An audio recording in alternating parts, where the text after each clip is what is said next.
Real news. Honest and fun political talk weekly on the line 90.7 FM. Guess what's happened today? Oh yeah, Kavanaugh approved, confirmed to the Supreme Court, and people are losing their crap over it. Like, I expected that. I haven't been following much news, and I expect him to be confirmed. I said that on the show last week, so told you so. No need to brag, but just saying. But yeah, he did get confirmed. There were protests in D.C. People were actually like knocking on the doors of the Supreme Court, like trying to disrupt like the swearing-in ceremony. Like they're being total dim wits. And there's actually protests here. There were protests at the Allen Street gates, but I heard about it through a friend. I'm going to check Twitter right now to see what actually it looked like. But when I was having dinner today, we went down to the Allen Street Grill. And so, of course, you got to go by Allen Street. And when we go there, I'm walking and I see this person in a red robe with a white hat. And I was like, no, we got a Kavanaugh protester. And I was with my folksy, so I had lulls of that. That's pretty great. They probably have more cosplayers like on DC and across the country than you see at like an average anime convention. Yeah, the cosplayers were out in full swing, and some of them went all out. Like, this person had the robe real well done, and she was standing there with a sign that said "Midterms Matter," and she wasn't moving, wasn't talking, wasn't even breathing, I think. She was still still gets. It was hilarious. And so I'm in the in the Allen Street Grill, which is on the other side of the Allen Street gate, we got a window seat. So I was like, yes, we can watch the protests. It was so low energy. Not a single person other than the Handmaid's Tale person showed up. And she was just standing there for like maybe, from what I saw, it was about like 30, 20 minutes maybe. And she left. It's extremely low energy. You should have cuckolded her by like cosplaying as some anime character and just like trolling them and get a bunch of other people to start cosplaying so they think it's like a cosplay convention. I should have a whole sign that says "Make anime real again." Oh my god. Or Kavanaugh was Trump v. Kavanaugh. Why they keep doing this? What? Like, why they keep doing this cosplay stuff? Well, because The Handmaid's Tale, I haven't watched the show yet, but I know it's basically about, like, women getting oppressed by the patriarchy, by some, like, right-wing authoritarian regime. And the women are forced to, make babies, and that's it. And it's basically like white Sharia. Like, if white Sharia were a thing, it would be, like, Handmaid's Tale. But it's pretty comical that they, like, the left has adopted this as, like, their form of cosplay in protest of Trump. And I would have loved, I was so tempted to go up to her and been like, Jeb Bush drew bigger crowds than you did. It's pretty bad. Like, I was surprised. Like, usually leftists here will get a decent crowd. I mean, I'm not going to lie, it's a decent crowd of like 20, 30, maybe 40 people. Plus their children. They always had to bring their children. They don't have a say in the matter. They just drag them to a protest. And, there's just one person there, and it was very low energy. No chance. No, Donald Trump, racist, sexist, anti-gay, or any of that stuff. Or Kavanaugh, racist, sexist, anti-gay, Kavanaugh. Yeah, I don't even know. I can't think of a chant. Like, they think of some pretty catchy, cringy chants, but I didn't hear any, so I was disappointed. And she moved in a few instances. I think she, like, scratched her leg or something. I was like, oh, come on. You're supposed to be still. Yeah, that's pretty crazy that they're doing that, like, everywhere. And the funny thing is, I saw this, like, leftist meme recently where they were, like, saying because everyone keeps comparing Kavanaugh to Kill a Mockingbird, they're like, oh, you guys are, like, just repeating books and fiction, but the left does this all. Like, Harry Potter. Like, you should be using this as an example. But they say... They say that Trump's like the Voldemort president, and they say that like they keep using like leftist like Star Wars things like, oh, Trump's the Empire, he's Darth Vader, or whoever the new guy is. I stopped paying attention after like what was it, episode 7? Yeah. Well, even like Handmaid's Tale is based on a book. Oh, it's a movie. It's like fiction. It's like complete fiction. That's like saying that, oh, Trump's like Mr. Grey from 50 Shades of Grey. Yeah. He probably is. I could see it like being that sort of like high testosterone guy. I don't think he's into the kinky stuff like that. To that I don't know. extreme. I could see him because he doesn't do like drugs or drink or smoke or anything. He's probably like pretty freaky in the bedroom. He's got a lot of that energy. You can see by all the ladies that like She's probably banged over the years, you know. So what do you think I'm like? I mean, I'm a straight edge just as much as Trump. I don't know. You bring some, people over here, some ladies. You never know. Like, I mean, he's 70 some years old. He's probably pretty adventurous in his age. I mean, a lot of older people are, surprisingly. You see like all sorts of like things with like elderly people. You find outbreaks of diseases at like nursing homes because it's like frat houses for old people. It's Yeah, like pretty Elephant much. House, I guess, because their Elephant elephants are House. old. Not Animal House, Elephant House. Yeah. Yeah, anybody get that 80s movie No, reference? Elephant Oh god. Oh yeah, and that too. I know that's what you were referencing. I was referencing the movie Animal House, which is basically about college partying and frats and whatnot. But yeah, I mean, the protests have been also kind of low energy in Washington. There's only like, it was kind of, I think Trump even sent out funny tweets saying like they could all fit in the front row of my rallies. It was pretty funny. His rally, by the way, was funny. He had a great rally today. I saw a little bit of that on the Fox News. I was watching that, and like, yeah, he's still packing in those people at the rallies. Like, I'm sad I never got a chance to go to one. There were But, 10,000 in it's this rally. like he still goes. I have to make it to one of them, but like, it's very high energy, way more than any of Hillary's or even Bernie's. Yeah. Like, just so much people, more than the protesters, and people like, you don't see this on like the mainstream media. They don't show you the full extent of the rallies. Yep.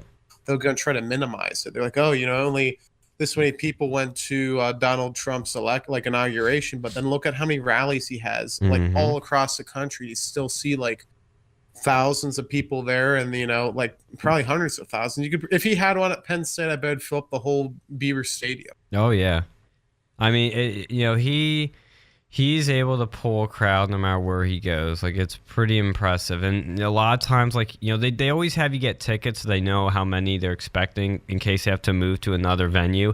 And many times they have to move to a bigger venue because they get so many people. And he was in Kansas, and this is his tweet that he sent out about the Kavanaugh protesters. He said, the crowd in front of the U.S. Supreme Court is tiny. Looks like about 200 people, and most are onlookers. That wouldn't even fill the first couple rows of our Kansas rally or any of our rallies for that matter. The fake news media tries to make it look so big, and it's not. He's right. Like, I saw Fox News got a bunch of angles of it. There was maybe like a few thousand there. I'd see like 2,000-3,000, and Trump's rally had 10,000. Now, I know what people are going to say, oh, but, that doesn't represent most people's views. Yeah, of course not. No duh. But, right-wingers tend not to protest, but they, that's what's remarkable about the Trump rallies is that you're getting so many right-wingers excited and enthusiastic now. I think this Kavanaugh thing is totally backfired on the Democrats, okay? That's the main takeaway we need to realize about today. The Democrats had a slight edge and enthusiasm going into midterms. They did. But after Kavanaugh, they lost all of that edge. They lost their edge. They lost their enthusiasm. It's now the energy has shifted to the right. The energy has shifted towards conservatives and Republicans, and Trump supporters have all unified. Even never Trumpers have been unified in backing of Kavanaugh. And there's been a bunch of never Trumpers that said, you know what? I was considered never Trumper, but I'd vote for Trump in 2020 because of what they did to Kavanaugh. I mean, to put it in a better perspective, we have freaking Lindsey Graham defending Kavanaugh and defending indirectly and directly Trump. Lindsey Graham. This is a guy that's a neocon warmonger boomer that Trump, kind of, I don't want to say doxed him, but he basically gave out his phone number at a rally. They hate each other, rightfully so. I mean, I hate Lindsey Graham. Trump supporters hate Lindsey Graham. But he, at that testimony, was spitting fire and fury like you've never seen before in defense of Kavanaugh. And now we have Lindsey Graham on our side. I mean, I've never seen the right this unified. Honestly, this is even more unified than 2016, where you had, the outsiders and people that normally didn't vote and new millennials, all these sort of people combined together on the right, including your traditional conservatives and traditional, moderate right wingers. All these factions, we're under a common cause to get Trump elected, and fight the establishment and fight the never Trumpers. But now even the establishment and the never Trumpers are on his side, at least for now. But I think this is a remarkable moment, and you're seeing an energy shift. You're seeing those blue collar workers coming out, and this is in October, guys. I know we have a month away, but if we can carry this energy, conservatives are going to come out in droves in November, and you're going to see the Republicans either keep or gain seats.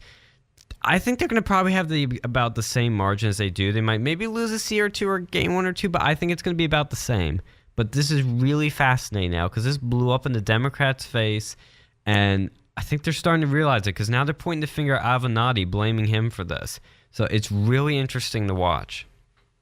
Oh, yeah, I think this was definitely a bad idea for them to go and throw all this stuff at Kavanaugh, this whole accusers are always right, which is complete, is facetious. Of all the crimes, sexual, assaults and rapes, they have among, I saw a report, they're among, the highest amount of false accusations with that, of, any of the crimes. Right. Particularly, dangerous crimes, because, rape's up there, and, bad crimes, felonies. But, right. And another thing, too, is, a lot of these protesters that they have are paid. I know, I don't know if they're paid, but I know they're bussed in, at least some of them, when they had Eric Trump, they had the protests for that over at Penn State. Yeah. I know because, I was talking to an associate, someone that as well. He used to be in charge of a certain club over here, and he was telling me, oh, yeah, I saw them on buses when I was driving back to my house, with the Hillary protest or, the anti-Trump protesters. They're all bussed in. Yeah, well, at least a significant portion of them are, and that's sad because it's Penn State. There's a lot of leftists at Penn State, but they still need to go and bust them in. They had these paid protesters, and I think they need to go and start cracking down on that. I think there needs to be laws against paid protesters because that's, I don't think that's really conductive to anything good because a lot of these protesters, they're disruptive and they'll pay. They had leaks where they were paying mentally unstable people to go to Trump rallies. Yeah, Project Veritas uncovered that. What? Project Veritas with James O'Keefe uncovered that. Yeah, they need to go and make laws against this because it's just really dirty tactics. That's something straight out of Rules for Radicals. What they're doing with that. But I think this will definitely be good. And it might actually help with the I think it united just men in general. Women have always they try to come put them into a particular bucket of interest groups they're on the left. But I think now this actually mobilized men because and people who love men and have children who are boys who will become men at some point because they're going to realize that they can be accused and there's nothing they can do about it. Sure, it's Kavanaugh now, but that could be them in a few years off of a baseless accusation. Yeah. And it's scaring people. There's men out there, people made fun of Mike Pence for not when to go to dinner alone with women, but that's starting to happen more and more because of things like this. All it takes is one accusation. Once you throw it out there, you can never take it back. Yeah. And their lives are pretty much ruined at that point. You can say, oh, they're that one guy who had a kid who died in a mass shooting. Oh, your life isn't ruined. My kid got shot. No, that's not a good comparison. You can have many things, really derail your life. You don't have to have your kid die. You could go and be being accused of a serious sexual allegation baselessly. How are you going to find a job like that? Your name's going to pop up, especially if you're in the media. You're really messed up. Yeah. Even if they have no proof, even if you don't get taken to court over it, you still have to deal with a huge social stigma wherever you go. It's nothing light. It's one of the worst things that can happen to a man. This false accusation.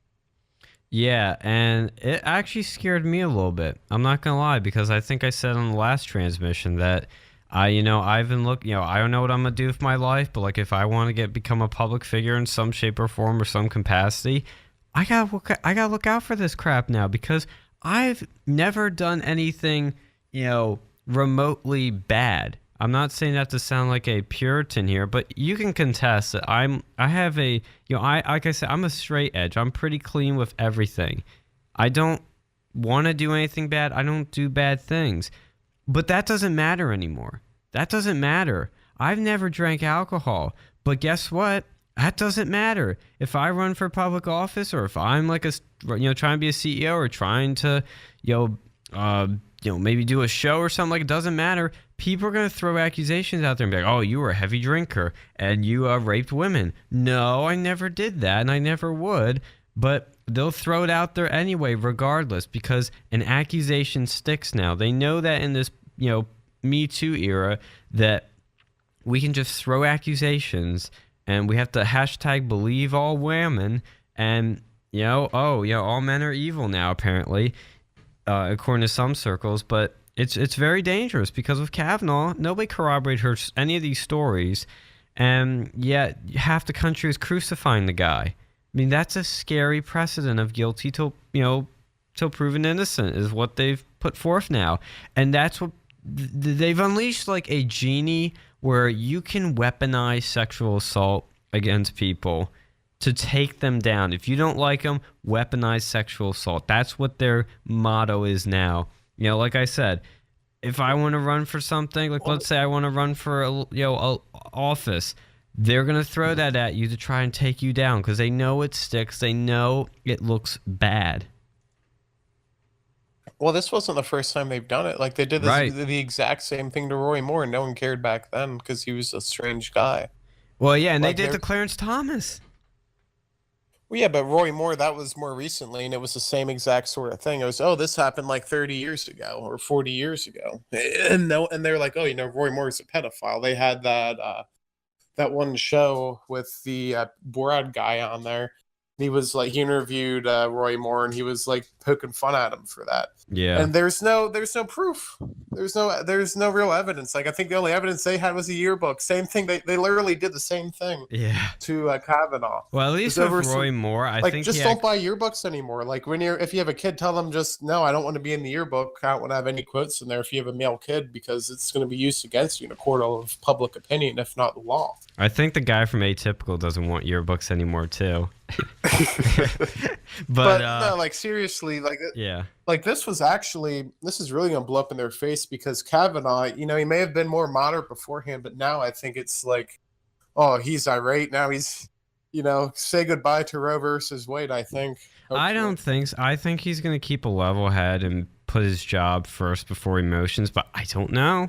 It's risky now. At least, if anything, it's risky now. You don't know what he's going to do, really. Because it's kind of funny, because, like, the guy is extremely moderate, and Democrats were still scared of him. They're going to be even more scared of him now because of their actions. Well, yeah, they radicalized him, I think. Like, that's exactly what they did. I think they realized that, like, once they were done there, because that was the next day. It was like, I heard what he said about the whirlwind thing. I don't think we can trust him. He's not going to be level-headed anymore. Well, that's your fault for falsely accusing him and make him go through a media circus before you even got the vote to, like, vote the cloture vote. Yeah. Like, it was ridiculous what they did to him. Oh, yeah. And I'm going to read this tweet by Trump before we go to a quick break.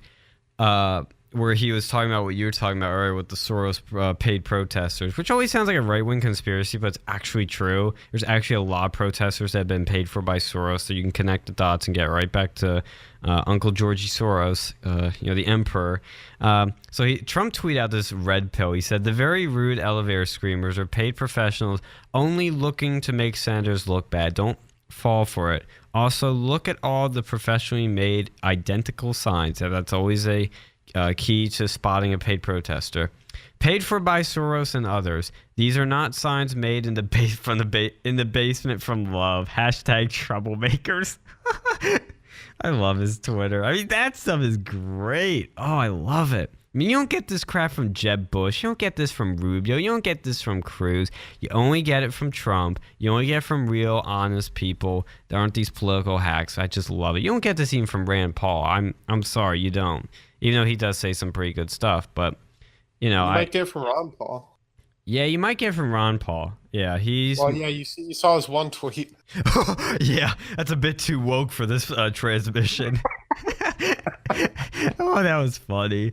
But yeah, last word I'm gonna say is that I just want people to realize the genie that has been unleashed, because you can't put it back in this bottle. It's out, and men. I mean, look. I hate rape. I can't believe I have to say this now. I hate rape. Rape is bad, and I wish rapists face the harshest of penalties. But at the same time, we have to be careful that we don't burn innocent men at the stake for doing nothing wrong. That is very dangerous. That is very scary. You would feel awful if you vindicated somebody that did nothing wrong. And look, I'm not saying Kavanaugh did or did nothing wrong. I actually think he did nothing wrong for the most part. I really do think he did nothing wrong. But my point is, you have to be careful now. It's scary what the world we're in. I'll give you the final thought, and then we have to go to a break. Yeah, I agree with what you said. Yeah, like the only worst thing than like actual like the worst thing is rape, but like right before that, well, it's not the worst thing. Like, I think murder's probably slightly worse, but like it's right up there. Yeah, 100%. But like false accusations, they could be just as terrible, or maybe not just as terrible. They're like one step below it. Like, look at the Salem witch trials. They're basically doing that now. They want to go and like cosplay as these handmaidens. Like, look at where they actually came from. Like, look at the people. Like, look at Salem witch trials. Like, hundreds. I think it was like 92 people or something were like burned at the stake or hanged over some complete BS by false accusations. That was a real thing. To Kill a Mockingbird only had one person die. Yeah. This had like a lot of people over like utter falsities. Like, and that's basically what they're doing now, except for instead of witchcraft, it's, sexual assault. Right. And they need to go and be punished. I think that Christian Blasey Ford and all the other accusers who were making things up against Kavanaugh, I think they need to be taken to court. They need to be punished for making lies, and they need to go and they need to be required like to list who was funding them. Because I have a feeling, I don't know if it was Feinstein or, I don't know if it's Soros. I don't know who it is. I think that needs to be investigated. That's what the FBI investigation should be looking at. Yeah, I agree. Yeah, it's pretty bad.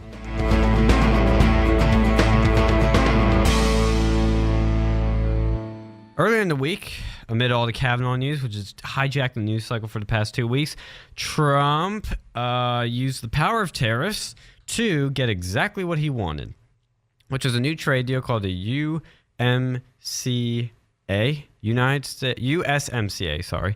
States Mexico Canada Agreement. Got it right that time, which is basically a brand new trade agreement to replace NAFTA. And here, I'll give you the TLDR on it. There's a lot of complex stuff in it you can look up, but the main meat and potatoes of it are the following. 1, a 75% requirement of all auto content to be made in North America, with a 40 to 45% of auto manufacturers' workers in North America to have a pay requirement of $16 per hour. They are also going to lift the limit on U.S. dairy from importing to Canada. So theoretically, this creates more competition, and dairy farmers can now trade more.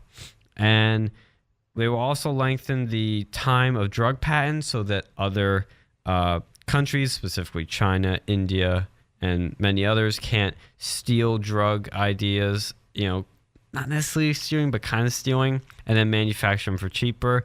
It's a way to keep them in the North American countries. So the moral of the story is tariffs work. I'm sick and tired of these log cab Republicans going, my free trade works so well. Okay, it's not free trade right now when you have a totalitarian regime of China putting massive tariffs out there. Meanwhile, the U.S. is doing nothing. And they're making stuff cheap as it gets, stealing our jobs, stealing our wealth, stealing our intellectual property. And we're sit here with empty, rusted out factories, with people losing their jobs left and right, and our industries being taken away. Now, I understand free trade, how it works, how we let the market decide. We let the best product succeed, the cheapest, best, most valuable product succeed. But there is that side of what it does to your culture and society that free traders seem to ignore. And they also ignore the fact that tariffs are meant to bring everyone to the table. And that's what Trump did. He wanted to bring everybody to the table. China, Canada, Mexico. He brought them to the table by slapping these tariffs on because they know, hey, we're going to get our industries undercut by these tariffs because now people are going to be buying stuff from America because it's cheaper. And then we're going to have to raise our tariffs. Now everything's going to get more expensive and it's going to be all crazy. They know that's what's happening. They know what Trump's doing. They hate it. That's why they were being so nasty to him, is because they hate this stuff. And now they've been brought to the table. A new deal has been created, which kind of benefits everybody, but benefits America the most and puts us back on more of a level playing field. Now, is this the best deal in the world? No, but it's progress. It's steps. It's good. It's going to save jobs. It's going to save industries. I love this trade deal. It's awesome.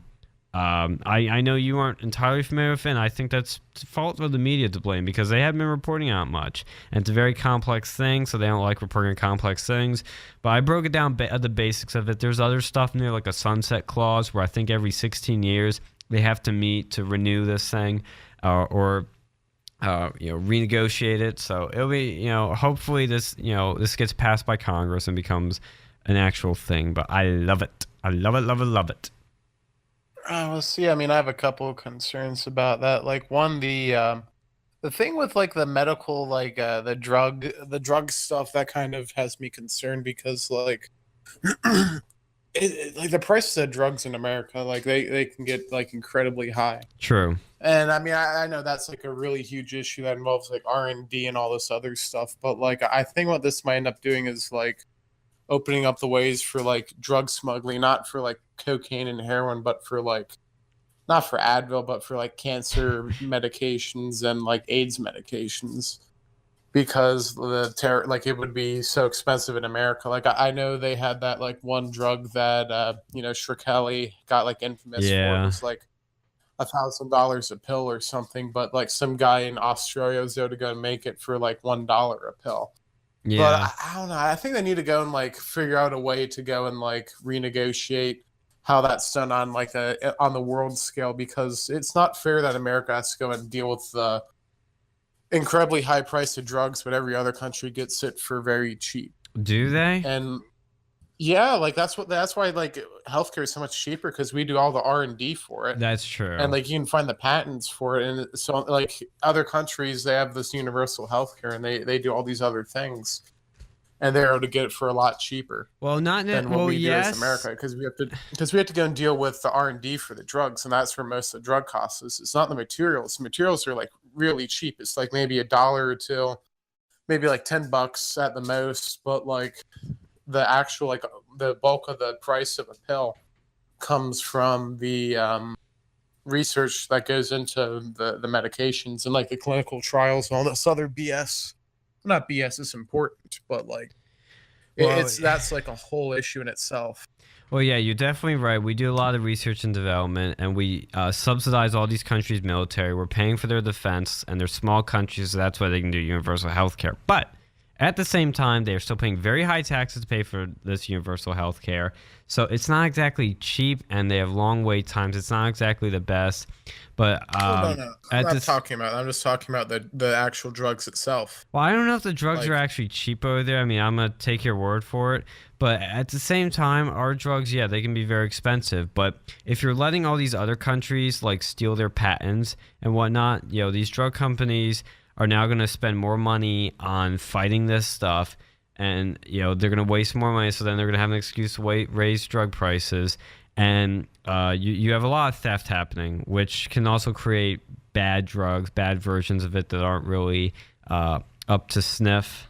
It's a problem, but and there's also the safety concerns of stuff being made in other countries, and that's the one thing that's nice, like say what you about all these like environmental laws and all that, but like if we have a lot of our industries moving back to America, this will make the environmentalists happy. Theoretically, we're actually helping the planet because it's under our strict regulations and not being made in China where like they don't give a crap, and they'll pollute rivers, they'll pollute the sky, they'll turn the sky black. They don't care.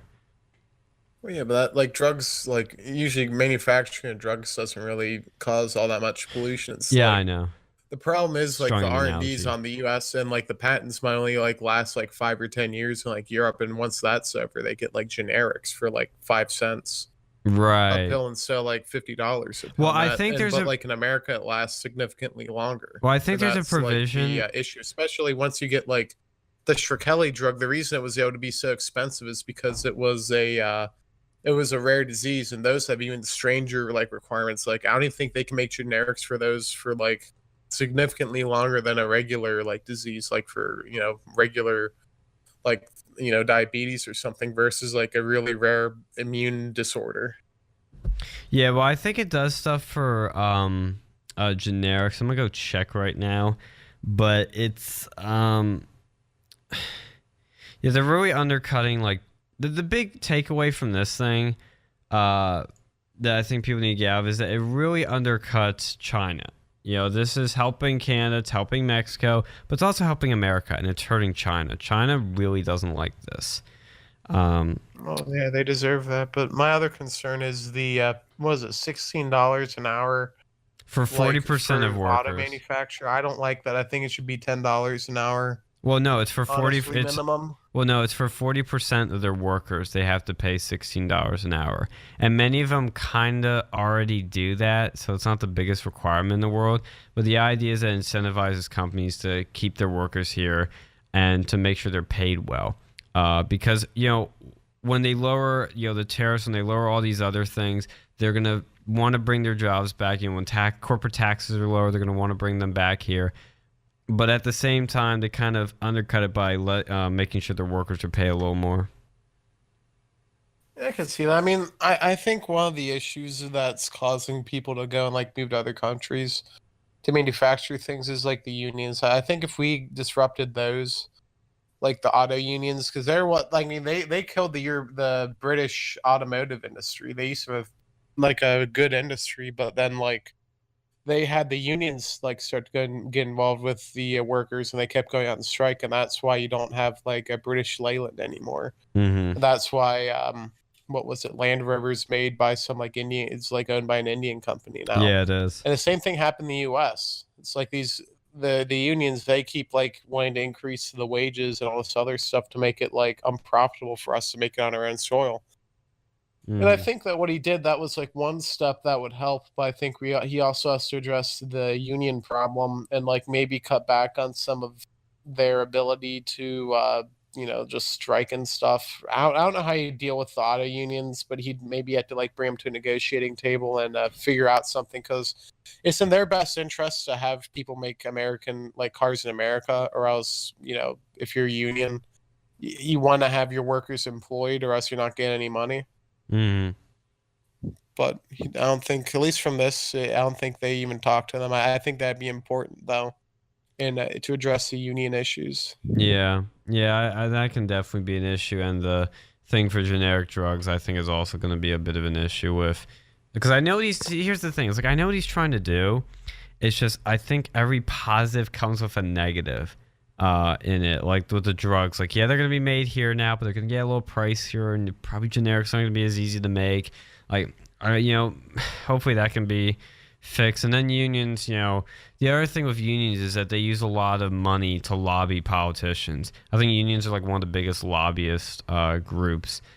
They act like they're not, but if you look at the money that they actually pay to lobby, it's substantial, like thousands. And I think Trump did. Oh yeah, the Supreme Court like shot down something where federal unions can't use money for political activism. Like people are freaking out. I'm like, why is this controversial? Why? They I think shouldn't that be was just using for our teacher money. unions, but they are the biggest union.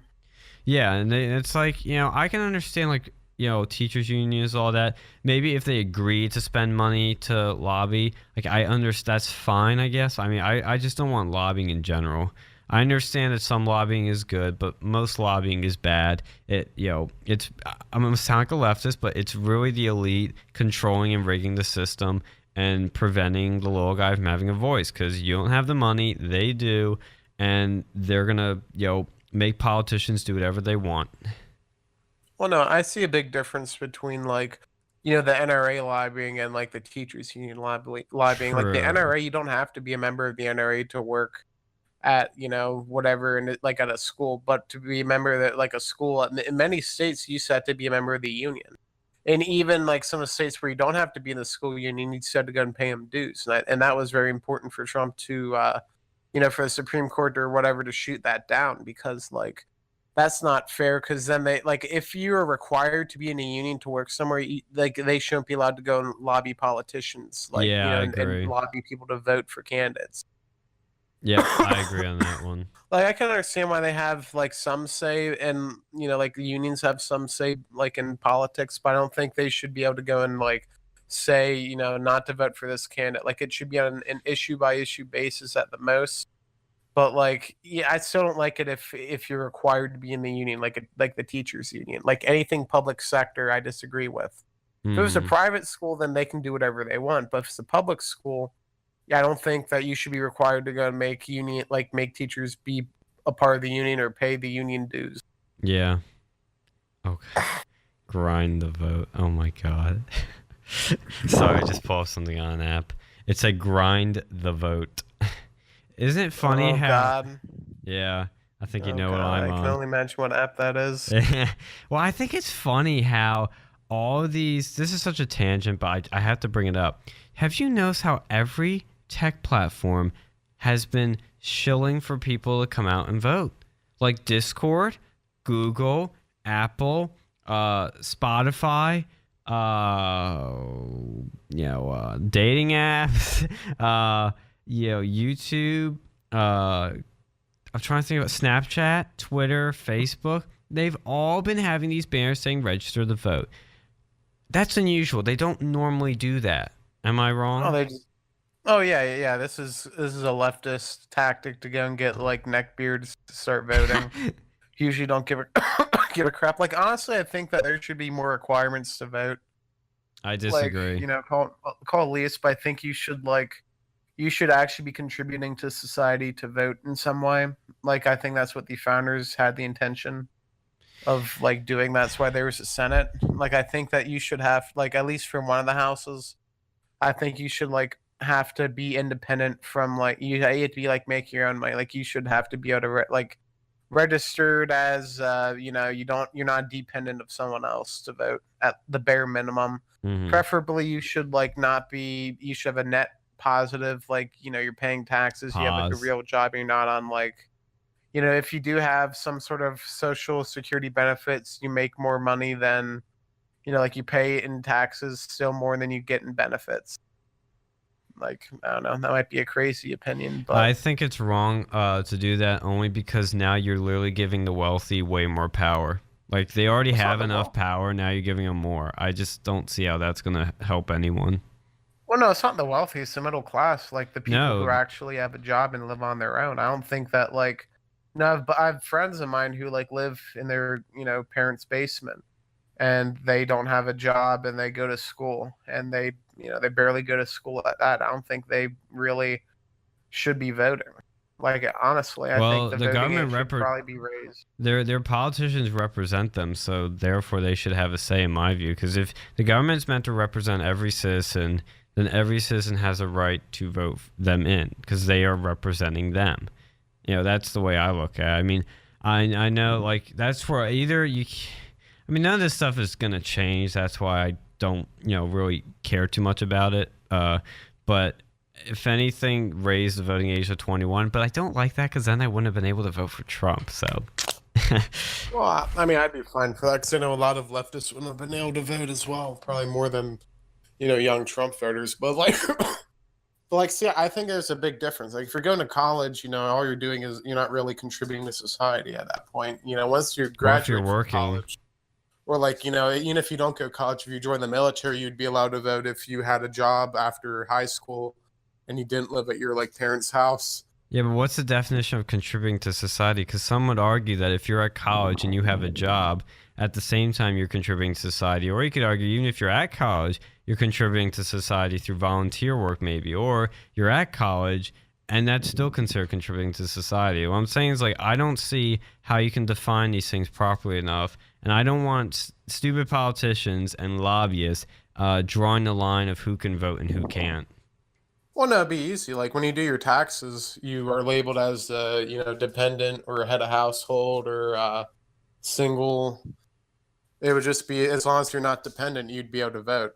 And I think that would be fine. And even just for like the Senate, I'd be fine for that. That'd be a baby step because that was the way the Senate was originally intended. The House of Representatives, everyone would elect those. But the Senate was originally meant for it used to be like wealthy landowners, but then that got changed. And Britain had the same thing with the House of Lords, but like that was a little bit different too because Britain. Yeah, But I think the Senate needs to go to be more exclusive. I think that you should have to be contributing in some way, like not be dependent on someone else to vote at least for the Senate. I think that'd be a fair compromise for that because that was literally how the founders had that as intention. Or else, like, what's the point of the Senate? Well, the point of the Senate's very simple. It's to represent based on equally that no matter your state size, no matter your population, every state has 2 senators, and then the House of Representatives is based on population. That was was it the Sherman Compromise or I forget the something compromise where that's how they compromise on the debate over should we base representation on population or make it equal, and they had both of them, and it works. That's what's great about it. Well, I mean, they changed a lot recently too, because for the longest time you had to, like, they had to go and make a amendment that you had to 18 to vote. Like, that was the reason why they did that. But it used to be actually difficult to vote. I think there needs to be some level of, everyone shouldn't just be able to do it. Like, you should have to have some level of qualification to vote because there's a lot of really stupid people out there. Yeah, but I think the line is too gray that you cannot define it to a point where you can cut it off. The IRS defines it for you. You want to let the IRS, the targeted conservative groups, with taxes and all that, the IRS scandal, you want them deciding this. No, you determine. It's pretty simple. Like when you fill out your taxes, do you set yourself as dependent or do you set yourself as not dependent? Because there's a lot of benefits to being one or the other. As long as you're not dependent, I think you should be able to vote. And there's many things there's head of household, single, married, filing jointly, and the other thing. And if anything, I think married should go and get an extra vote. Why? Because I think that's a net benefit on society. So maybe they should get you get one you get 3 maybe you get double the votes if you're married. Okay, well, see, I can see gray area with that too, because what if somebody's contributing to society way more than a married couple, but they have less of a vote? If they're single. Well, the thing is with married couples, that's actually contributing to society because if you're married, single mothers are one of the worst things for society as a whole in terms of the kids. On a whole. They have a disproportionate amount of their kids going to crime and all this other stuff. And I think we need to go and start to go and help the married couples, start to encourage that in one way. And I think that, there's going to be other things to encourage marriage. And, especially in terms of child rearing, it would be to increase their voting. So you get 2 votes instead of 1 if you're married. If you file married filing jointly or married filing separately. Yeah, I mean, to me, none of this is going to change. So, to listeners, it's not going to be a big concern. I mean, well, I'm not trying to say we shouldn't debate because I like debating it. It's interesting. But what I'm saying is that, I think what we need to focus on is more how we can get lobbying out, how we can get special interests out, because that's more the influence and the problem, and educating the public better. I think there's a good need for special interests. Because, organizations like the NRA, that's founded by members who voluntarily, they go and donate their money to a organization they like. And I agree with that. But my problem is with unions who you're required, you do for, your job, but then they go and start, getting federal politicians. I don't like that. And there are many times where, they'll either just say you can't work here if you're not union, or, you'll get, harassed. Or you're required to go and pay union dues anyways. I think unions should be out, but I'm fine with special interest groups in general, as long as you voluntarily associate with them. Yeah, I have big problems with unions too, so I feel But like, Ah, I don't see what the problem is with like something like the NRA, where you donate money knowingly to yeah, them. I yeah. have a problem with That's the like funny. things like APEC because they're not. I don't think they're registered as a foreign country. But you want to talk about like foreign meddling, but APAC's out there. Yeah. They're doing their thing. But that's a whole nother issue. Well, I think it's funny that the left loves to point to the NRA as this big boogeyman for lobbying when they literally don't do a lot of lobbying in terms of money spent. They're not that powerful. They really aren't. It's just they hype them up as this boogeyman. But you look on like the top on OpenSecrets.org. If you look at the top contributors, politicians, they're not number one or two or anywhere near the top. What it is oil companies and pharmaceutical companies, and Sorosy like groups. Uh, I'm those are fine the with big like oil ones. companies contributing, and I'm fine with pharmaceutical companies contributing because at least they're not taking money from you. Like you voluntarily associate with them. Well, Like no, you choose to not get into the necessarily. medical industry or not. Well, yeah, that's true. But You, like, you do, but you don't. At the same time, they're using their lobbying power to rig the system and rig the market against the consumer. I mean, that's why healthcare is partially why it sucks so long, is because the pharmaceuticals are controlling politicians so they don't vote for things that will lower prices and make insurance better. A better example is actually illegal immigration. You have massive corporations that are lobbying Democrats and Republicans to keep illegals here, to keep their cheap slave labor here, so that they don't get deported, so they don't lose their cheap labor. I mean, that's the big problem with lobbying, is that it holds all these things back and nothing gets done. Nothing good gets done.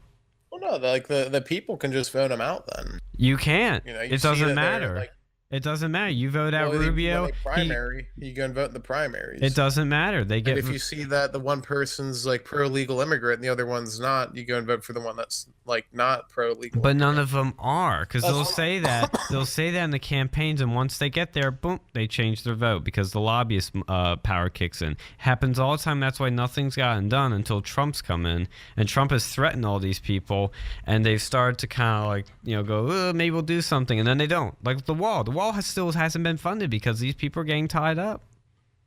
well, there's a certain like certain states have this where you can actually like if the guy's like not doing their job like they said they could, you can it's like withdrawal, like you can go and vote like as a constituency, you get enough people to go and vote on, you can actually go and kick them out of their office Yeah, and that then like have someone rarely else do it. They did happens. this in Colorado after they passed gun control laws or something. They like withdrew their senator or whatever it was. It might be on the state level, but I think they need to go and have that on the national level. Where if you're like if you really don't like the guy, have a vote of no confidence, Yeah, and but like you go to go and sign a referendum to go and like remove that politician. As a one, constituency, because you don't think they're doing their job, then boom, you should be able to do that. yeah, I but think that would be one solution to this. like I said, but again, that's something that rarely happens. And again, even if they get out, they're replaced with the same, crap, just different face. And that's been the inherent problem for the past like 30 years of our system. Well, that's I think another problem with that is the fact that we have a two-party system. I think that, and that's kind of enshrined in law. And that's Like not going to there's a change lot of really other either. countries don't have this two-party system. They have like 20 different parties, then they go and like form coalitions with others. And I like that better. Like, I I do think that's one too. thing I wouldn't mind having in America. I do too, but that's never going to happen in America with the electoral college system. So you either have to get rid of electoral college to get multiple parties or not, because there's no way a third party is going to get, unless the Republican or Democrat party just lost all their money and got really bad and nobody cares about them anymore and a new party came up. That's the only thing that's possible. The other alternative is the Trump method, which is you cuck the party. You come in, you make it your own, you give it a spin, a new twist, and you take it over. That's the best way, and you gotta be rich. That helps too. Well, well, it's like the first past the post system. If they get rid of that, instead they do like I think France actually has a decent one where like they have like multiple rounds. Like like let's say there'd be like the It's first runoff. nine, like the nine parties that get the most votes, and like you'll put like your first, your top three in there Yeah, of the parties that you like. So like let's say you'd have like Republicans, Democrats, Socialists, yeah. It's run. They do Libertarians, runoffs. Freedom Party. What I'm just saying random party names because Yeah, I know. No, and then they'd have I'm and then simplifying they'd your. have the top nine, and then from there you get like the top, for something, and then you do it like you'd have like 3 rounds of voting. Yeah, I know they do And runoffs. then like on the final round, it'd be like what we got right now. And I think it'd be a little bit longer and a little bit more difficult to go and do, but I think it would be you'd have more benefits to Republican or non-Democrat parties. And like different viewpoints without having to get rid of lobbyists as a whole. Yeah, you'd still have to get rid of lobbyists, but I do prefer that system though to get somebody. But then again, it would require you can still do electoral college. Just the electoral college is in the final runoff. But yeah, that could be an interesting. I'd actually like America to switch that.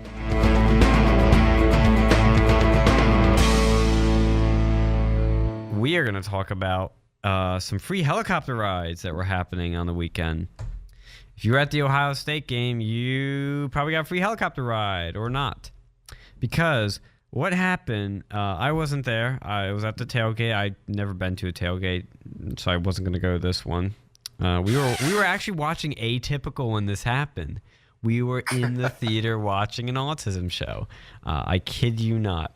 So basically what happened was a man struck a police force officer on the horse, fractured his hand because he was pulling the guy up, and he got angry because there's this whole bunch of commotion supposedly happening, so he got involved, and then this guy did this, so he got kind of pissed. And the police were ordering the kids to disperse from the tailgate. They refused not to. They didn't listen, so he then ordered police to because it was getting more unruly. And so the police deployed a helicopter to fly over and tell them to disperse. But the police didn't seem to realize if you fly a helicopter low, especially over a tailgate, things are going to start blowing around because it's a helicopter. And so tents, food were getting blown away. Thoughts were being blown to an oblivion. It was chaos, I tell you. They were being patrolled. And cars got damaged, so people could have gotten hurt, people could have gotten hit, and so the Penn State police realized the mistake they made, pulled up, grounded the helicopter, and it's now been grounded from all games for now. So they're not going to have the game day announcement helicopter out.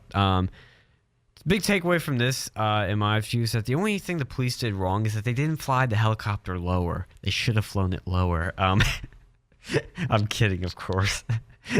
I said that the turning point meeting, everybody laughed, but I bet nobody's laughing now because they are all PC triggered snowflakes out there listening to this show, but that's okay.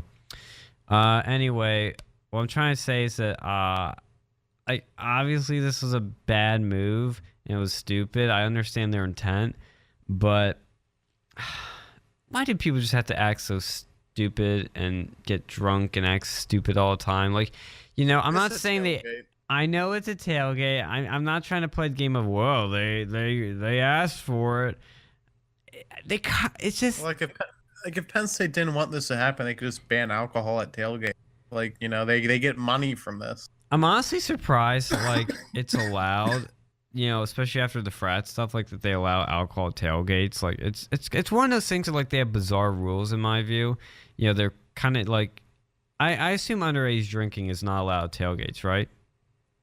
Well, it's not allowed anywhere. You can't the only time you can drink underage is when you do it with the priest. Yeah, it's true. So I just want to clarify because it's really confusing to me, all these rules. But my point is that people do underage drink there, and it seems not, nobody cares, of course.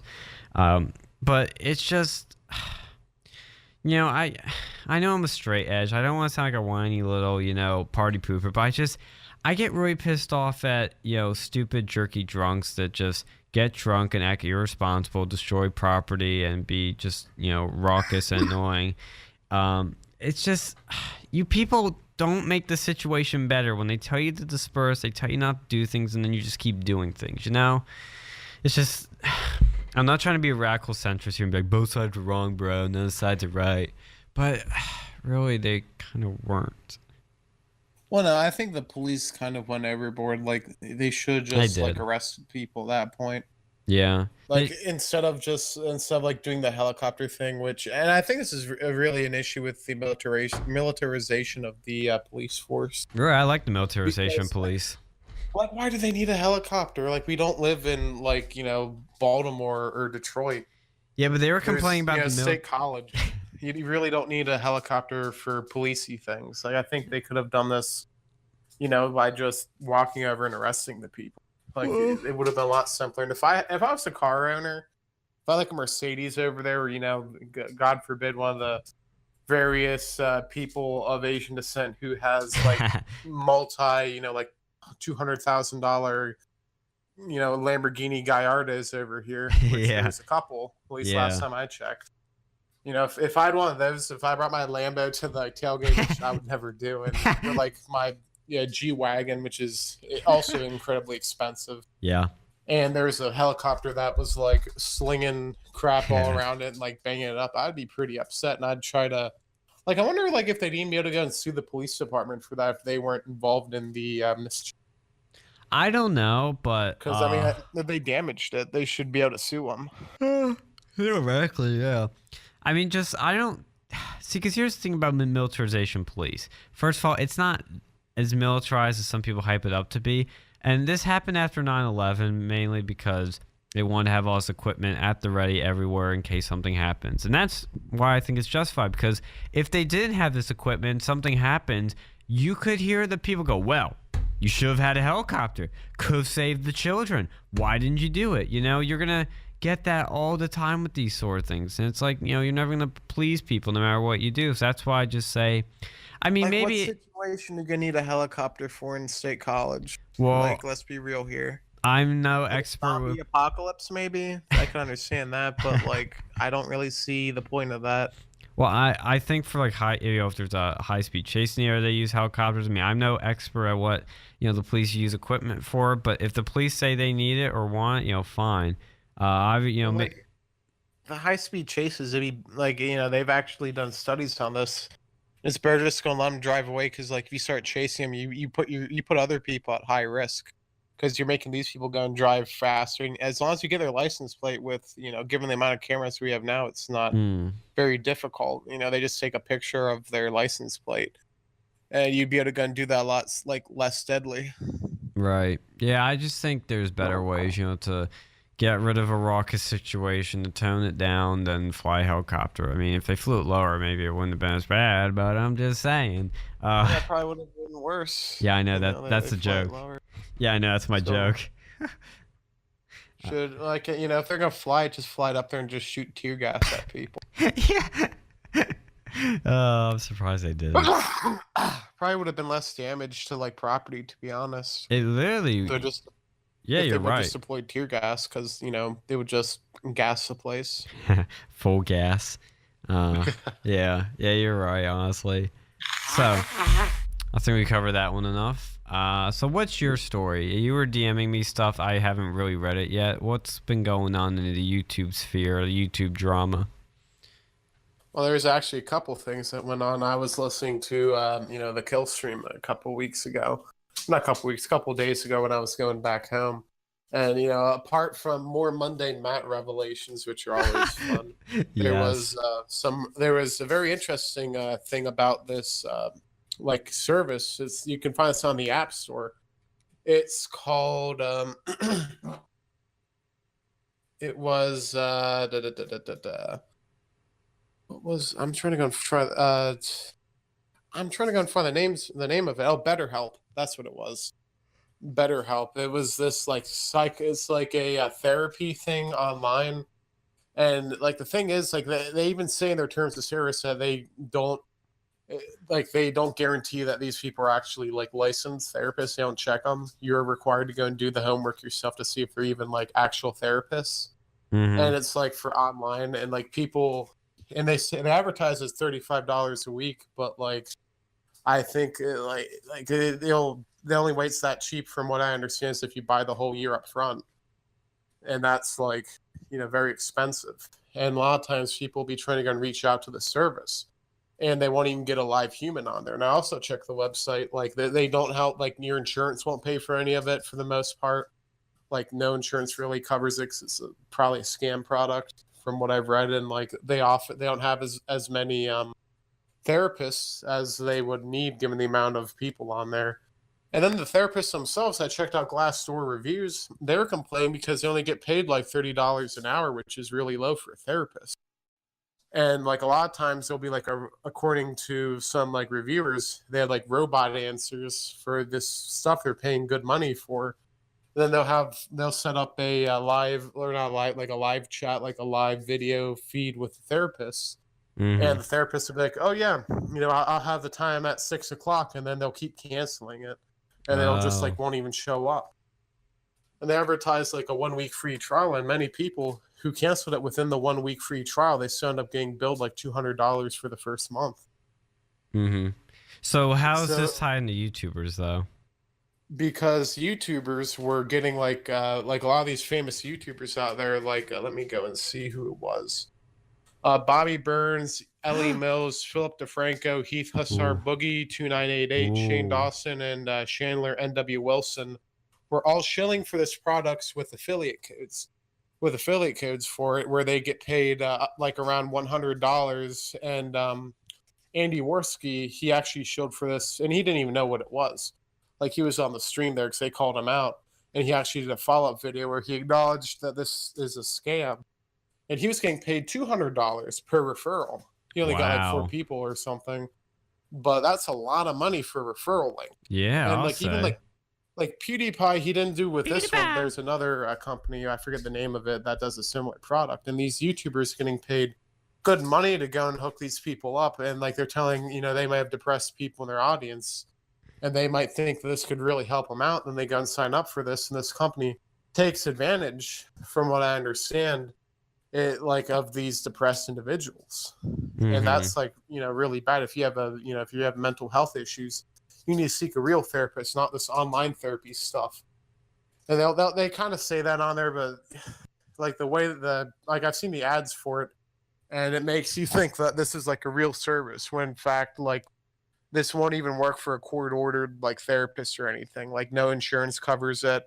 It's like a real scam. And then I also remember they said you have to like specifically opt out of them sharing your information, because apparently like if you don't do that, like they may or may not sell it to things like Facebook, and there's big money in that. Mm-hmm. Like depressed like people, Oh they yeah. know that you're depressed, like that. Advertisers like that stuff because they'll target like stuff to you that Yeah, can they'll make a lot of exploit money. Like you. no, Facebook caught some flack for like the advertiser preferences, and one of them was like depressed, Yeah, they and exploit they were that. just like selling things targeting depressed people for marketing. Yeah. Yeah, they exploit that, and I watch like PewDiePie. I watch him occasionally. Boogie, I kind of watched him, but I just don't care about him because he's like a real like mama's boy kind of liberal. So I tune him out a lot of stuff. Uh, but Bobby Burns, that was a channel. I was one of his early subs on that because he made like these movie reviews that were really pretty good movie reviews. He seemed like an interesting sort of personality. I enjoyed him. I thought his short films were crap and whatnot, but his movie reviews were great.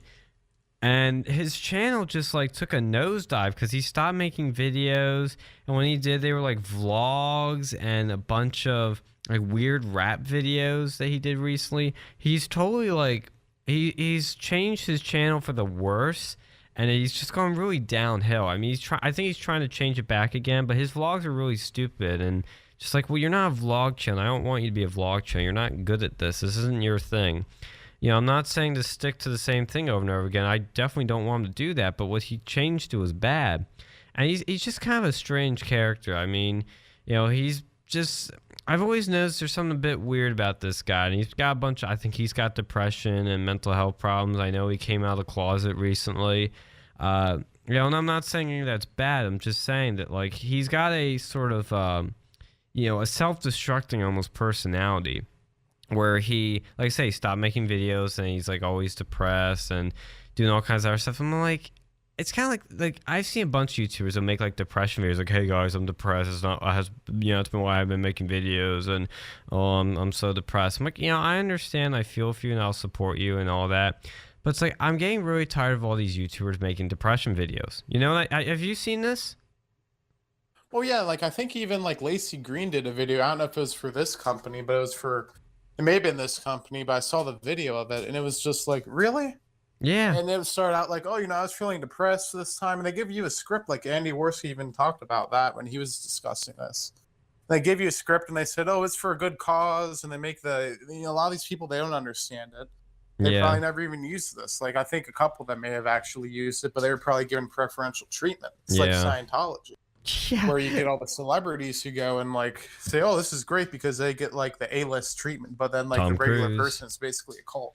Yep. Yeah, But that's like what they're doing with this like application, it's like really harmful because you get these depressed people.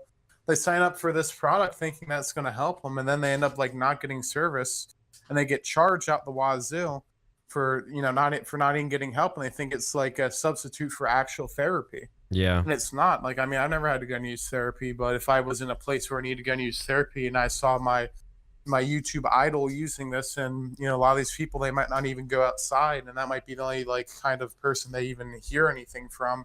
And when they say something, they really, that means a lot to them. Yeah, it connects and it gives credibility. And when you do this, like, that's the problem with YouTubers. You have to go and like be really careful of what you endorse. And if you don't like actually use that product, you shouldn't be endorsing it, because then you'll get stuff like this. And I know Andy Worsey caught some flack for this, and I can understand why he did it, because he had like a really bad agent apparently, and he was like telling him, no, just chill for this. Why does he have an agent? He had 2 agents or something. Like, he used to be really big, like back when he did that Sargon versus Spencer debate. Like, that was, I think, the #1 trending video on live stream on YouTube. Like, yeah, but he still doesn't have many subs. Well, if you saw how many super chats he got from that debate, oh really? That's a lot of money. Yeah, that's how you get money these days, and you get money from that, and you get money for referrals. Because this was if PewDiePie or whatever, that's probably how he gets a lot of his money now. Like, after the apocalypse, you have to rely on these subscriber codes and super chats. True, very true. Like these things. But yeah, I think that's something that needs to be looked more into. And I think that, this is going to be a developing issue, because I know that they had a Polygon article about this, and they were kind of just stating what happened, and they even make it seem like it's a scam. And I've looked at reviews, and I looked at the Glassdoor reviews from the people who actually work there, and it really seems like a kind of crappy gig.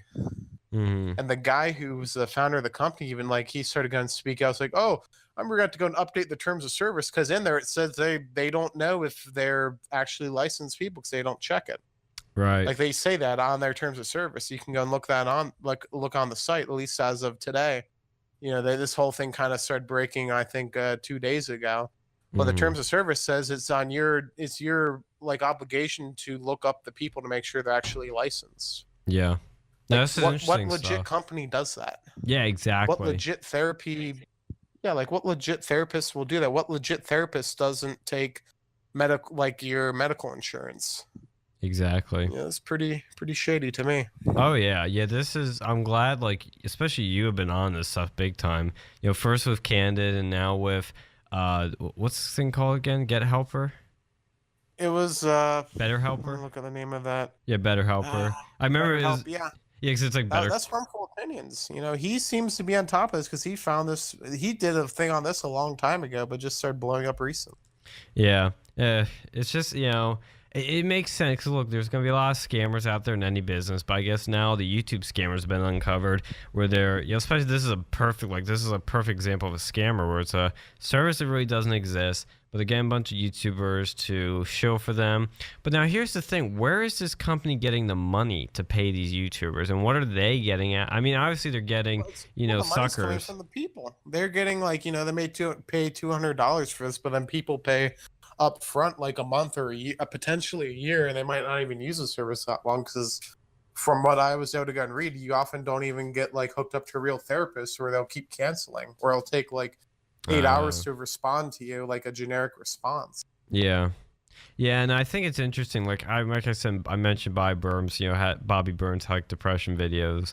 A bunch of these. I bet the bunch of these other ones did too. I think not only are they exploiting people, with depression, in terms of who they're selling their product to, but they're exploiting YouTubers that have or had depression to get them to sell, because this is how they approach it. They go, these YouTubers probably I know what it feels like to be depressed. It sucks.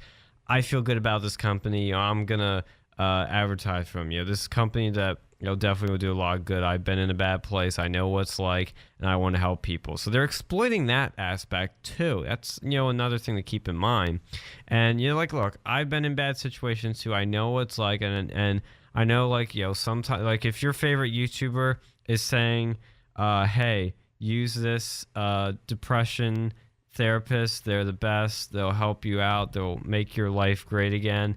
You're gonna go for that because it's like I said, like Scientology. It's a great example where they get celebrities and big names that people love to add credibility and to get you in on it. Because look, Tom Cruise is an awesome actor. He's awesome, but he's a nut because of this Scientology crap. But that brings people into it.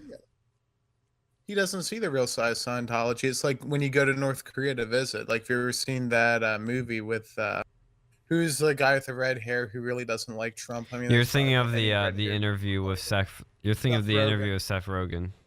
Yeah, that one. Like they'll show you this nice little facade over there. That's like this company, from what I understand. That's a brilliant. On their end, it's brilliant, but it's like really, ethically wrong. And they did this. I know when Andy did it, it was like, oh, we're doing this for what was it, National Mental Health Month or something. Yeah, of course. And make it sound like it's this great product. And like the idea of the product is actually really nice. Like, it'd be nice if they had an app where you could just go and talk to a licensed therapist for $35 a week, and potentially live chat, do it from your phone, do it from your computer. So you don't have to go and physically drive somewhere.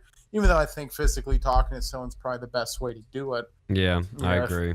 I'm never ready to go and deal with this myself, but a lot of people, if you're severely depressed, you might not want to go outside and physically talk to somebody. Yeah. But I feel that the way that it's done is terrible. Like, they should have an app like that that's not a scam. But from what I understand, they have this app and they have other apps. A lot of them tend to be scams.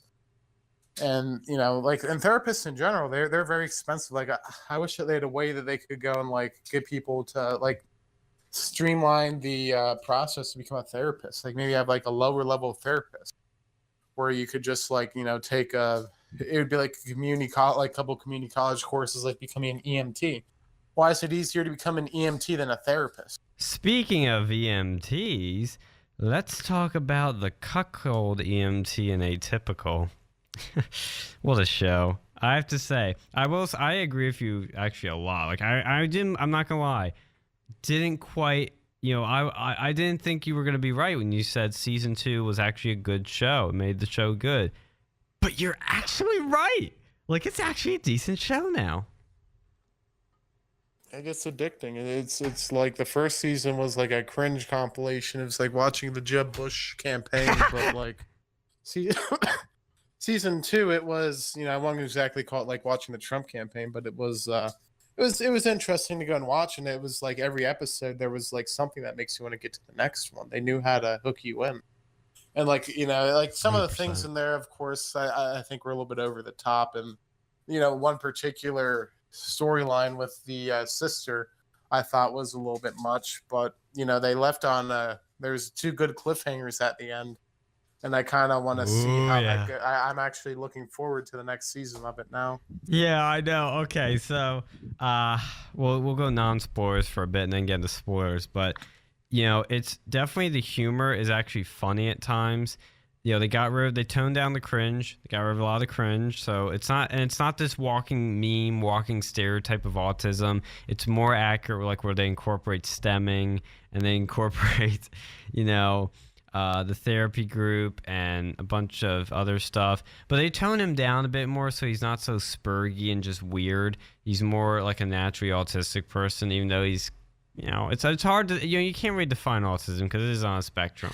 It's one of the things that is on a spectrum, unlike gender. So, I think they got the autism more accurate. And they even acknowledged they got flack from it from some autism group. So they actually had to redefine their version of autism, take a look at it and fix it. So it definitely shows that they actually fixed it. They did their research and they refined it. The characters all have way more to do. They have a lot of development. The sister goes through massive development. The main character goes through developments. He becomes more mature and starts, moving on his life. And the mother and the father, they go through development too. I mean, they definitely flesh out the characters more, and it's more driven by character and more driven by cause and effect. And cause and effect that makes sense. It's not like, oh, Sam spurgs out, so this happens, so this happens. It's Sam is in this situation, something goes wrong or doesn't, but it makes sense, and then it has an effect. The mother, did this stuff in season 1, so now she's doing this stuff, and it has this effect. It makes more sense, it flows better, and yeah, like you said, it was addicting. I was watching 2 episodes per night. I almost was watching 3, but I didn't want to burn through it so quickly. But then at the end, I watched like 3 episodes in a row because I watched 2, and I was at, 1 episode left. I'm like, I gotta finish this. And then when we got to the end, I was like, oh my God. Like, it was actually like, oh. But any more non-spoilery things you want to add? Yeah, they definitely because the first season it was really just all about Sam and his interactions with his parents, and the second season Sam was still the main character, but there was just so many side characters, and the parents, they have their own thing, especially from the ending of the first season. Yeah. And that whole interesting development, and some of their interactions were a little bit unrealistic, but I think it wasn't as bad as the first season by far. And it wasn't as just memey. It was more realistic. And then the one guy, what was the Indian guy's name? Zahid. Yeah, Zahid, he was just kind of a joke in the first one. He just kind of do running gags, the cool, the ladies man Indian dude, meme. But this one, he's actually a real person. Well, he's actually they kind of did a couple. He's actually meaning with him, but I think they did definitely flush him out a lot more. They showed that he has a level of compassion. He went out to actually help Sam. Yes, 100%. Yeah, he actually is a friend, and he's actually meaningful, and a helpful part of the plot. Yeah, and Sam helped him out too in that one scene, but they kind of, they Sam was a lot more compassionate in this one than the previous one, because the previous one he's no, I don't want to talk to you. I'll do whatever I want to do because I'm Sam. I don't give a crap about anyone's feelings or anything really. But in this one, he was a lot less of a jerk. Yeah. And he didn't have as much just random meltdowns, but that's kind of his development in general. But I do think it was a little bit strange how I don't know how you could really do this, because the first season it was every other episode he had a major meltdown. Yeah. And this one he only really had maybe 2, 1 or 2 incidents in the whole season. Yeah, it's much more. The whole thing felt more realistic. The least unrealistic part is the chemistry between the father and the mother. It works for the most part, but there are just moments where you can tell this is awkward. This is not how people talk. But Sam and his sister, I always forget her name, but those. Yeah, me too. Hashtag me too. Their interactions are very real. As someone who lives with an autistic sibling, it's very real.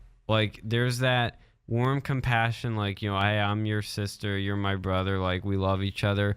But there's also that tension, that fighting, and that playfulness that comes along with it, where you mock, and I'm saying this in a nice way, but you do mock the autism, oh, you're obsessed with this now, and which Sam had obsessions too. I mean, he's always had the obsession with the Arctic, but he has new obsessions. But you mock it, but the brother, the autistic person, gets that. That is something that happens, but it happens in a playful way, which they show well here. Other than that, I'm gonna move on to spoilers now. So spoiler alert, spoiler alert, spoiler alert, spoiler alert for season 2 of Atypical and season 1, kind of. If I'm warning you now, I've said spoiler alert 5 times, but here we are.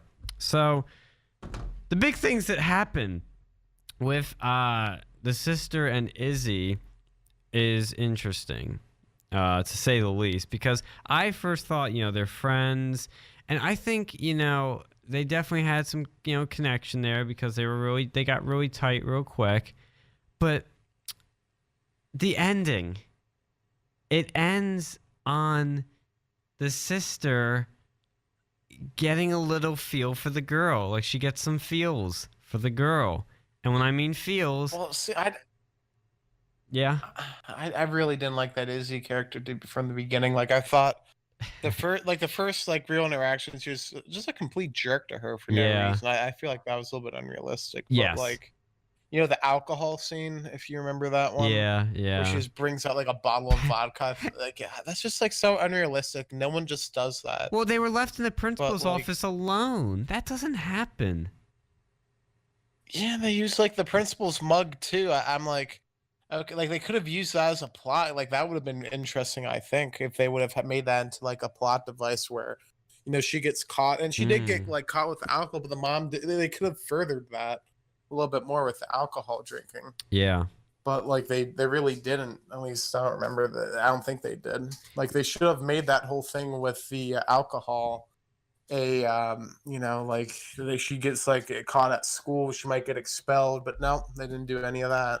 Well, yeah, like the mom didn't seem to care, the dad didn't seem to care. I know they had bigger issues to deal with, but they could have used as a plot point to maybe have the parents come together and like, work things out and force them to work together because it's still their daughter. Like that would have been kind of interesting. It may have sidelined things. I think that's what the writers were worried about. But if that's the case, don't include the alcohol in it at all.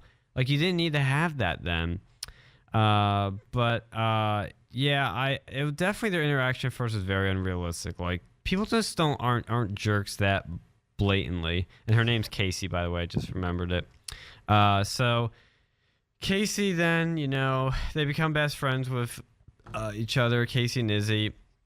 Which I would have rather have seen like some maybe a little bit of tension at first, maybe like, oh, maybe this person's weird, not just being a straight like jerk. But, eventually comes and they flow and they seem kind of natural and whatnot. And that was pretty good. But it ends where they become extremely intimate with one another. Because she forgives her at her party. And she does this thing she calls like the forehead forgiveness. And she puts her forehead on hers. And it's like, they giggle. But they're still holding it. And so you're like, my mind literally started thinking like, they're not gonna kiss, are they? They're not lesbians, are they? And they start moving in for it. I'm like, no way. And then the mom like bursts in. That's another thing.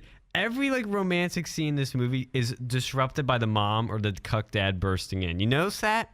It's always like, oh hey mom, oh hey dad. It's like that doesn't happen all the time at that particular moment. That was a little. I don't know about that. I've had similar situations, but not to that extent. But it is a show too. True, and I kind of can't speak on this one from experience, so I have to trust outside advice. But so they do that, and at the end they imply that Casey is bisexual and has feels for her boyfriend and now Izzy, which I found interesting. Yeah, like see that whole plot, it just kind of came out as a little bit unrealistic. It felt like a forced she meme. comes from being an enemy to being a lover, and like I don't know, I really don't know with that like what they were trying to go and do. I feel like it was more of a political thing, like well, maybe not political, but like they need to go and have this whole angle to it, which I don't really think the show needed. Yeah, they already had enough. They had the father's a cuck, the son's autistic and going to college. The mom's and then they have now the sisters like. On top of like being a Kavanaugh in high school, she's like becoming this like lesbian, like bisexual person. I just don't see the need for that. Yeah, like just it comes off as unnatural, especially with that one girl, because like she's a complete jerk. Maybe it was because it was like that Hey Arnold like thing where Helga would go and treat Hey Arnold like crap, but really loved her. Yeah, but I don't. I think that's what they were going for. Yeah, like I don't know how much it really works though. Like, and then like they really had to do the lesbian thing. Like, yeah, I just think that was a little bit too far. That was a bridge too far for this. But here's the thing, though, for this guy over here. But I'll see how it goes because there's gonna be some tension between the two, and I think in the next season she's got to go make a choice, or she's gonna be confronted for, like mother, like daughter, I guess, with the cheating. Yeah, and I'd feel bad for the one guy because I kind of feel like she's probably gonna end up. I thought she was gonna end up like dating the one girl's like boyfriend, undercover lovers or something, and like cheating on him, and then the mom would be like, "Huh, now you know how it feels." Yeah. Well, that was the thing I forgot to mention was that's where they started fighting again was because the boyfriend of her friend goes and tries to kiss Casey, and she goes no, she rejects him. I mean, I thought it was kind of, just like annoying that the girl just didn't even believe her I mean, I know she has a new best friend, so I can understand why she'd trust her less than her boyfriend, but she just kind of shuts her off and doesn't even let her really hear her side. That's a little unfair, but maybe that's realistic. Maybe people act irrationally that way. I could definitely kind of see that, but that's what creates that sort of tension, and she tries to get back together, and that's when they become lovers in a sense. But I think definitely third season is going to be about then her choosing a path. Do I go with my boyfriend, or do I go with my wannabe girlfriend? Which would be kind of interesting, but like I said, it doesn't need it. But at the same time, weren't we joking in season 1 that she was a lesbian? Like, weren't we kind of joking about that? Yeah, we were. Yeah, see, that's what I'm another saying. thing that kind of pissed me off too. It was like I kind of feel like the school year went too fast in this one. Like they should have extended it a little bit more, because it just like went to graduation at the end. True. Like I think that like especially with that new girl in there, like the hippie who was smoking weed in the like back of the art goth room. girl. I feel like she was in there. Like there could have been some more development between her and Sam, and then like that whole like love triangle with the one girl, the feminist, who's like a complete leftist in this one. Like the other one, she didn't seem as bad, but this one she was like, the future is women, which is there's a little red pill moment with that. Yeah, because it wasn't her saying it; it was Sam, and he's a guy. He's like, the future's what? It's great. I was laughing. I was laughing so hard at that scene because, first of all, like the cringy line of the future is female. I'm like, she would say that, but I'm like, but the man is giving this line, and he's like making fun of all her feminist lines. It was great, like a red pill and a blue pill. Yeah, I mean that was part of it. And then just like the one scene, another one that pissed me off was like where the dad goes to confront the bull, I guess, in the cuckold relationship. The person that the mother had the affair with, he just like punches him in the face. Really? And then he just leaves and no one does anything. Like it would have been great if the cops got called on that. And then, like, that's another part of the cliffhanger is, like, what happens next with them? Oh. Because after that, the mother and father in the car, and then the mother said something. It was like, hey, we need to go and, like, can you fix this or something? Yeah. And he's like, he just kind of ends there. They cut to that scene, and there's a graduation. Well, and no. They resolve that tomorrow. No, remember, they end where the father is, the cuck dad is going to the black woman with the autistic daughter who's interested in EMT. Remember, he goes to her house and he's like, we need, and they did some clever editing here. I'm gonna give them some credit on this, where they're cutting back to the dad making like this big confession, but it just cuts to like a shot of his face, so you don't know who he's talking to, but you assume it's the wife. You assume it's his wife, but then it cuts to show who he's talking to, and he's talking to the black chick. And I was like, yo, remember the night before I had said to you, were they flirting? Like, is there something between them? And there freaking was. I was like, whoa, this show went there. Yeah, they're going to extend that into the next season with, like, the mother gets cucked. And then it's just, like, this revenge cucking. And then they just kind of get divorced. I could see how that happening. And then I thought it was, like, really, that was funny. Like the one, like, this is bad, but like I remember like the one autistic girl who happened to be a certain ethnicity, man, she stole Sam's backpack. But it's like, really? You had to put that in there with all the ones there. That was the one, person who stole the backpack. No, she stole the sketchbook. She stole his sketchbook. I was really... Yeah, I was just like, really? Oh yeah, I didn't think of that. But I thought it was funny too because we joked that the cuck dad would beat up the bartender. Remember, we joked about that. Yeah, I thought that they should have done that in the first season, but yeah, he should have gotten out of the way. The whole thing at the very end, and that's the thing that pisses me off because like she's just kind of like they kind of just gloss over the fact that she did that like at the beginning like. There should have been like more. They should have picked up right at that scene, but like the dad just like walks away. Like no, if this happened in real life, there'd be arguing, there'd be yelling. He wouldn't just punch a hole in the wall. He would have done like, which was stupid. I don't know. He would have done something more. Yeah. You don't just go and like So yeah, the Oh. mom's just like, "Oh yeah, sorry about that." I was just like, I just realized that was foreshadowing him punching the bartender. At least like that's they what should have done that like for half the first episode, like talking about, the immediate reaction. Like it should have been more than just him being like, the mom being like, it's over now. It's just like, what? Yeah, I know. That was a bit just odd.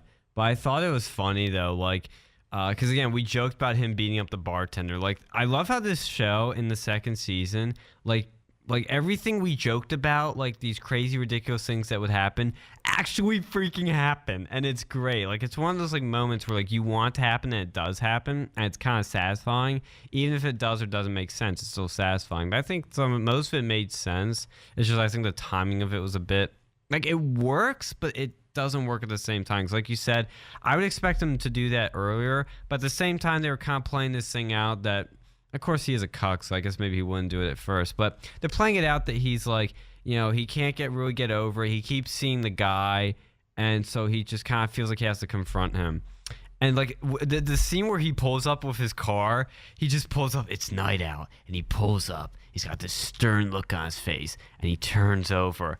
I immediately thought, wait, he's gonna beat the crap out of the guy, and it cuts, and you see the bartender. They're like smoking. I'm like, yes, he's gonna do it. Yes, like I was like dying with laughter. I'm like, oh my god, he's gonna do it. He's gonna beat him up, and then he just did. I was like, oh my god, this is so funny. Like I was laughing. That whole thing was just unrealistic too. Yeah, Like, because the guy, if you go out there and punch a bartender in the face, like the bouncer's gonna kick your butt. yeah. And he Like, stops the that's bounce. not gonna happen. He stops the bouncer and goes, "It's okay, man. I deserve that." I was like, "What?" Like, I like that's a very honest thing to say, and a very noble, like for an unnoble person, a noble thing to kind of say, like that. Yeah, I kind of deserve that, but I still don't see that happening. Yeah, like that part was just kind of weird too. And then like I don't know, I just feel like this scene, like this whole season could have been divided into, they could have made like 2 seasons over this like time.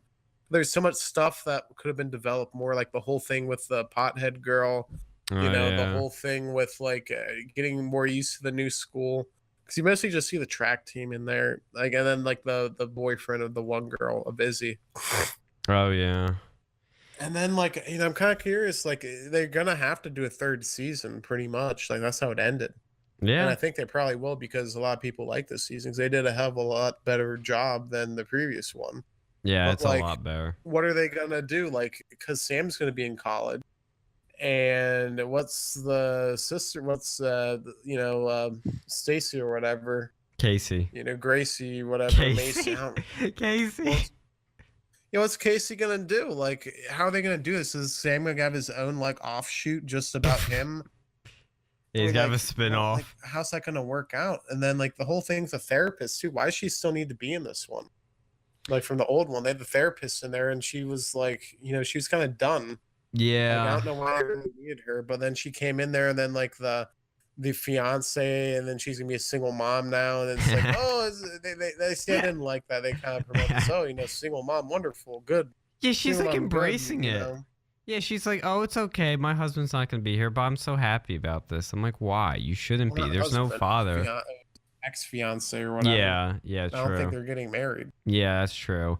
But that was the one plot point that I think they could have cut from it and maybe focus more on Sam to balance it out. Because he was pretty well focused, but you did have a lot more focus on the other characters, which was great. Because I found like a lot of the plot points interesting and compelling. They were actually except this there therapist. There were some other good ones too, like that one where they were drinking. The parents were drinking at the one house, and then they leave as the Asian kid. Oh yeah, like, stole money from Sam or whatever. Yeah, and like they should have like did one with the parents because they were drinking. That would have been an interesting where the parents got caught like drunk driving. Like that would have been interesting because Sam was at the jail set, like he was in the jail at the time. Oh yeah, and it would have been funny if the parent, if the dad got there for drunk driving and was like, Sam, what are you doing here? That would have been they funny. Could have done that, and it would have been like perfect. Yeah, it would that would have been a very interesting scene with that. And there was like that whole thing like with the with like Casey. What was it? I'm trying to go and think of it. 'Cause there's a couple others. There's another scene that they should have expanded on. I'm trying to go and think of it. Uh-huh. Like the whole thing with the pothead girl. She was barely in there. She was just kind of there, Are you and they talking kind of about kissed. the And goth? then, Oh, the that, goth girl. yeah, Yeah, like she was yeah. just so underdeveloped. Well, I think they And they were. should develop, the autism like lover girl in that series. They did a little bit more development with her. Like she's much more feminist in this one. That Mm, was more of a plot point, but she could mm. have done some more developing in there. And like that whole thing at the end with Sam, and she like kind of flipped out and she was like screaming, and that's why she had no voice. Like they should have done a little bit more with on just her character development, because in the first season she was a lot more involved with it, and this one she just kind of wasn't. And like Zahid, like they developed him a lot more, but like it would have been interesting if, because there's a scene where like Zahid was smoking weed at work, and he Mm. got in trouble once and he's getting in trouble again, but then Sam says he was smoking. I would have thought that would be funny as heck if Sam actually takes a puff of it. And the guy's No. like, "Oh, I don't think you actually do this," because he said it was like medical marijuana. Like, Yeah. it would have been funny if the boss was like, "Sam, I don't believe this is actually you doing it. If this is actually you, then go and smoke it." And then Sam actually does. Like, that would have been something funny. He pulls an Elon Musk, is what you're saying? Yeah, that would have been funny if he would have done that in the series and then just like had that experience and going home to his dad, like going home to his parents, like high or something. That would be a very interesting. Like that would have been a lot of interesting drama, because like that was right around the time that the sister got in trouble for drinking alcohol. Oh And then yeah. he would be smoking, marijuana, and he would have gotten in trouble for that. And that would be a whole plot point that they should have explored. That But would have been an they interesting. That's an didn't. interesting idea. I have to admit that's an interesting idea. I understood the purpose of it, which was to bring Sam and Zahid closer as friends that look out for each other, and that was good and all. But that would have been interesting to add that into the mix. The autism on high. Like that would have been interesting. See how they deal with that and how they explain it to him and how they tell him not to do it and all that sort of stuff. That would have been interesting. But yeah, Watch him get an addiction. That'd be really interesting. Watch him start like using his money to, because he got his bank account in that one. Watch him just like start spending it on drugs. yeah, like- and then the parents, when his money got stolen, like he tells his parents that like it got stolen, but they don't believe him. They think he's just spending it on pot, so he has to like persuade them. That would have been funny. But speaking of the bully, I want a quick note that when the feminist frequency girl just like freaks out and like screams at everybody for writing those mean things in Sam's yearbook, which doesn't really happen. I want to say that the people really don't do that to autistic people, and there were quite a few at my school. Like that just doesn't really happen. It could happen definitely, but why did she just suddenly start defending him? She was all stuck up like, oh, we're in a casual relationship. You're not good enough for me. But now she's all like, oh, I'm going to virtue signal how much I love autistic people and I love Sam, and I'm going to like freak out so that I lose my voice. But she doesn't really virtue signal. I guess she actually didn't mean it, but like it just was inconsistent with her character at that current state. And he was with the other girl at this time too. Like, Yeah. why? Like this whole thing was just strange, because I thought she wouldn't care because he was kind of with the other girl now. Right, exactly. Exactly. That's what I thought. It just didn't make any sense with the timing. Like I think they should have extended the time some more and have them kind of get back to, some sort of thing, or like him break off with hippie girl. Well, how Like watch the hippie girl be one of the people who wrote that. That would have been interesting. Yeah. And then watch like the Hillary Clinton wannabe and the hippie girl get into a bit of a kerfuffle. Yeah. Into a fight right before she's like graduating as the top one in the class. That would have been a real, like, they had a lot more interesting potential plot points to this, which I feel they missed, but I still think it was a good season overall. Yeah, that's a good sum up of it. Because I think it would have been more, because that goth girl could have really taken her character to the next level by, instead of being quiet and just being, trying to be edgy, by dressing in black and smoking, in the chem lab closet. she could have stood up for Sam and like freaked out these people. That would have been good. Now, how to tie into the fact, to connect the, because I can tell they wanted to connect the dot here. They wanted, Sam to read the girl's speech, which was a good idea. And I'm not gonna lie, somebody, again, who knows people with autism like that gave me a little some feels like that. I can understand, like the crowd reaction was really genuine of, the family being proud and all that. Like I like that. That was really cool. I mean, it was a cool idea, but like that how they got there, I don't agree with. It would have been better if like the goth chick, got into like a fight with that girl and just like beat her up, and so she couldn't give her speech, maybe because she was all bloodied or something. So she gives it to Sam or something. That would have been interesting. But final note, I will say, because we're running out of time here, is that God, as as crazy as the Casey character is going now. She's like, I joke with you in season 1, I'm like, she's kind of relatable, like especially for me in my current state. But now she's really relatable. Like Jesus, man, I'm like, are we in a simulation or something? I mean, I'm not gonna go into details and say specifically how she's relatable, but man, oh, Yeah, it's something. yeah. What a show. Like, I wish that third season would just drop now. I know it can. I know we got to wait a year. I think we waited a year or two since the last one. But, like, yeah, it's been a year. Yeah, it's been a year. That's right. It was last year. But, I genuinely kind of enjoy the show now because it was pretty addicting. It's not the fact they took the cringe out is what really helped with me. But, yeah. Oh man, that was something. Well, yeah, like see, that's the only thing. Like, what are they gonna do with it in the next season? True. It's gonna, because Sam's gonna be going off to this one college. I think where was his across state or something. It wasn't at home. Yeah, So it's close by. It's close by though. Like, is it just gonna be back to Sam? Is he gonna be the main character, or are they gonna go and like break it up? Oh, he will be. I think it's. I have a hard time understanding how it's gonna be able to go and play out given the current situation. Well, without unless he has his own like series, and then like the rest of the family has their own, they break up into 2 different shows. No, the college he's going to is close by. It was like the college that was his first choice he was originally going to go to that was far away, but this one is close by, like his art school. And so they're going to start, the things they're going to play into now is his artistic ability, him adjusting to a new school, and, how he's balancing everything else with, the cuck dad. It's going to be, making a choice between the black chick and his wife, even though, to be honest, I know it's a difficult decision for him because, like, he thinks his wife's a piece of crap and unloyal, which she is. She's a thought. But now he's like, is now going to, think 2 wrongs make a right by going with the black chick, which is not going to help things.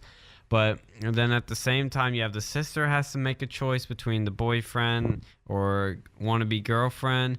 And it's getting more complicated. And the alcoholism. The alcoholism. They don't even really address that. She's like, a couple times. Like they need to go and like build that into its own thing. Yeah. But like, how close was the other school? Because I thought it was like it wasn't as far as the other one. But that I think is he still gonna be like living on a dorm?